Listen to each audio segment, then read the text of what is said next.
Market didn't seem to like the results, sir.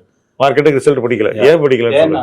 ஏன்னா வந்து constant currency டேர்ம்ஸ்ல வந்து growth இல்லை சார். நீங்க ஐஎன்ஆர் டெப்ரிசியேஷன்னால உங்களுக்கு ருப்பி டேர்ம்ஸில் growth இருந்திருக்கு. அண்ட் மோர் இம்பார்ட்டன்ட்லி நீங்கள் எம்ப்ளாயி ஹெட் கவுண்ட் பார்த்தீங்கன்னா அதை குறைச்சி அந்த எஃபிஷியன்சினால கொண்டு வந்திருக்காங்களே, காஸ்ட் கட் பண்ணி growth ப்ராஃபிட் இம்ப்ரூவ் பண்ணியிருக்காங்களே தவிர பிஸ்னஸ் க்ரோ ஆகி ப்ராஃபிட் அதிகமாகல. பட் வெங்கி, ஒரு விஷயம் எனக்கு புரியல. இந்த அனலிஸ்ட் எல்லாருமே எதிர்பார்க்கறது என்னன்னா, ஐடி கம்பெனிஸ்னா எவ்ரி குவார்டர் ஆட்களை அதிகமாக எடுத்துக்கிட்டே இருக்கணுங்கிறது.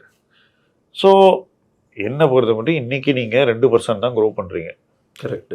ஓகே, இன் கான்ஸ்டன்ட் கரன்சி டேர்ம்ஸ். இப்போ நான் என்ன பண்ண போறேன், உங்கள்கிட்ட கான்ஸ்டன்ட் கரன்சி டேர்ம்ஸ்னா என்னன்னு நம்ம வியூவர்ஸ்க்கு எக்ஸ்பிளைன் பண்ண சொல்ல போறேன். ஸோ கான்ஸ்டன்ட் கரன்சி டேர்ம்ஸ் தான் எக்ஸ்பிளைன் பண்ணேன். ஸோ போன குவார்ட்டர்ல யூஎஸ்டியில் என்ன ரெவென்யூ இருந்துச்சு, இப்போ அதே இதுல பார்க்கணும். என்ன யூஎஸ்டி தான் கான்ஸ்டன்ட் கரன்சி. ஸோ டாலர் டேர்ம்ல அளவிடுறதா கான்ஸ்டன்ட் கரன்சி டேர்ம்ஸ்ல. ஆமா, அதுல எவ்வளவு growth இருக்கு?